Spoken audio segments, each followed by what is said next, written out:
Lecture 18 practice problems are based on Chapter 10, Acids, Bases, and Equilibrium.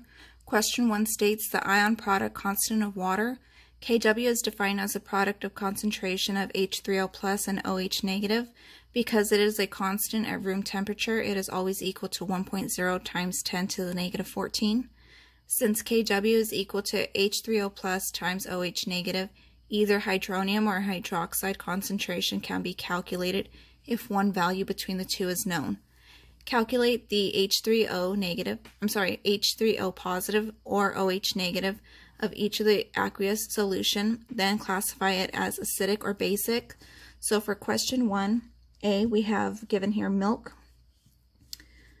We have 2.0 times 10 to the negative 8 moles OH negative. So in this case, we will be defining H3O plus.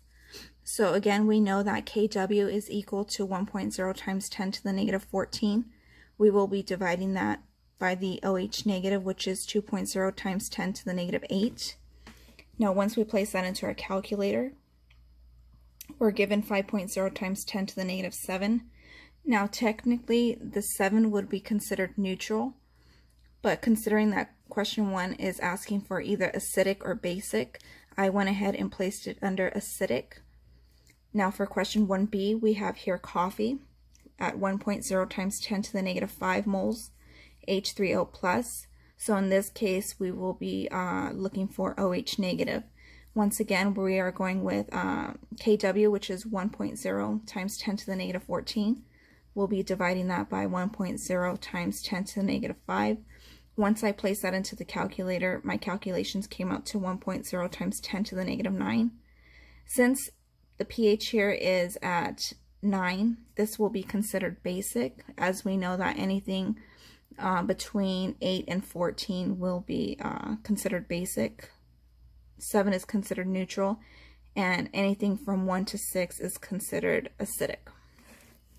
Question 2, going down, says pH is defined as negative log H3O plus.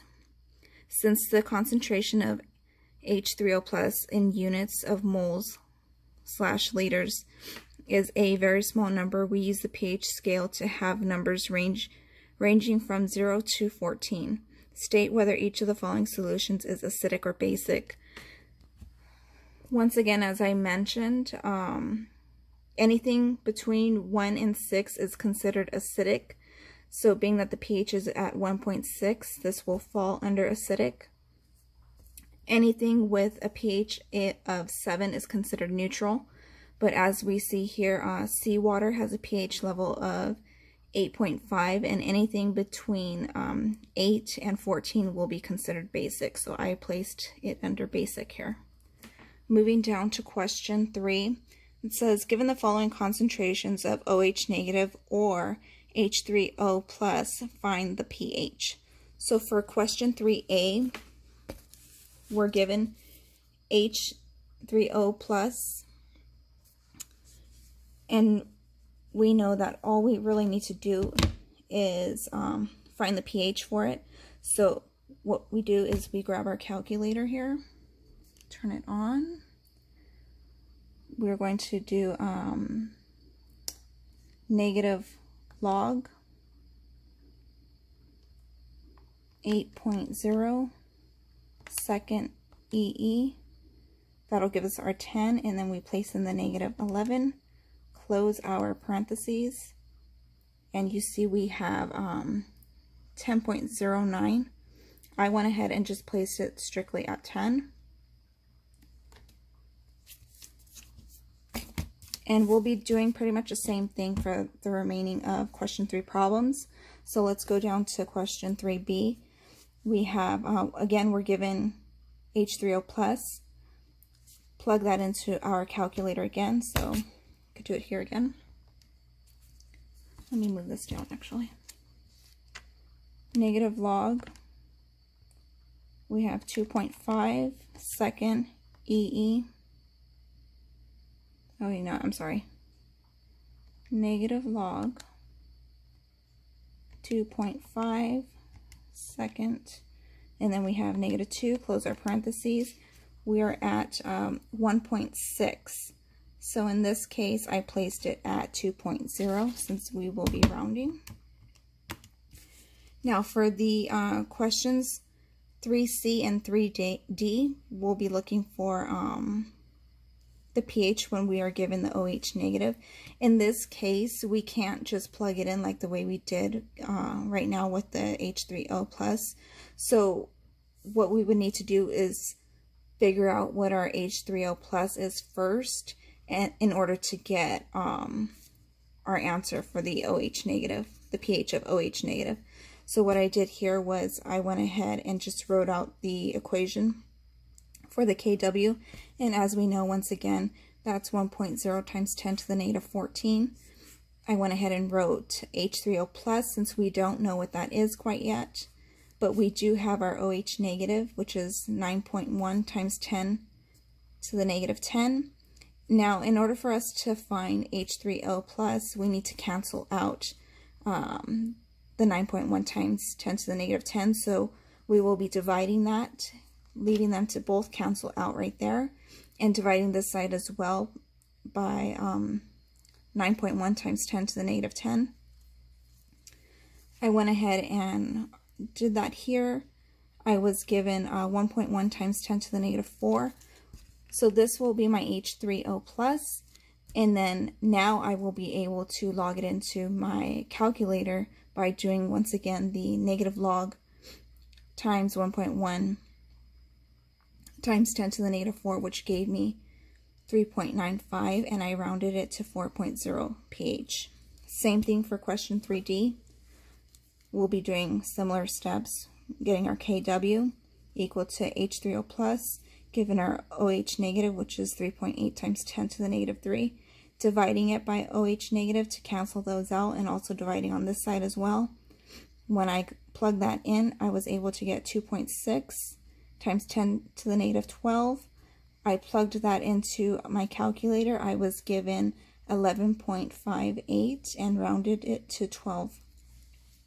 So we have a pH of 12 there. Question 4 says, if a solution has a pH of 8.9, what is H3O plus? So in this one, I went ahead and placed it at 10 to the negative 8.9. Let me see here. Once I plugged that into the calculator, I was given 1.3 times 10 to the negative 8.9 as my answer there. Flipping it over, we have question 5 here. Acid-base reactions. It says, when acids and base react, they neutralize each other.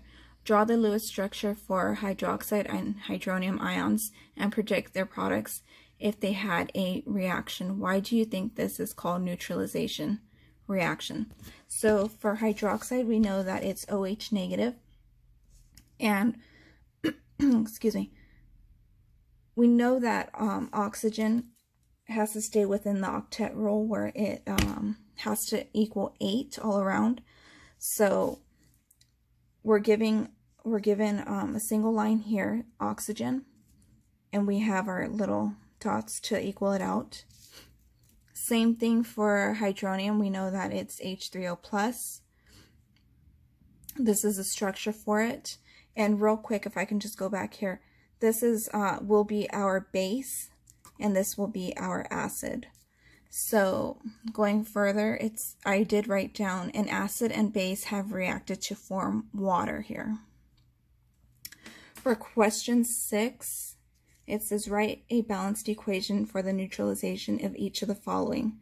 So hydrobromic acid and potassium hydroxide, we know that it is HBr plus KOH, and we will just be balancing them out, which is what I did here. The left side will be the reactant side, as the right side will be the product side. And for the product, I did get the KBr plus H2O. Going down here to question 6b, we have sulfuric acid and potassium hydroxide. Reactant side will be at H2SO4 plus KOH, and the product side will be K2SO4 plus 2H2O. I went ahead and just balanced them out there as well. Going down to question 7, says buffer systems. To make a buffer, you need either of the following. Either 1, a weak acid and its conjugate base in a salt, or 2, a weak base and its conjugate acid in a salt. It says you need to make a buffer system. Decide whether HNO3 or HNO2 be used, then decide what component is needed. So in this case, I know that HNO3 is one of the 7 strong acids, so this won't work to make the buffer system. So I canceled that one out, but I do know too that HNO2 does fall under the weak acid. So this is the one that I decided to use. And then I also know that the NaNO2 is considered salt. So since we have NO2 that can be used as a conjugate base, I went ahead and formulated an equation here as HNO2 aqueous plus H2O liquid. And this again is the buffer system, so it goes to H3O plus aqueous plus NO2 negative aqueous.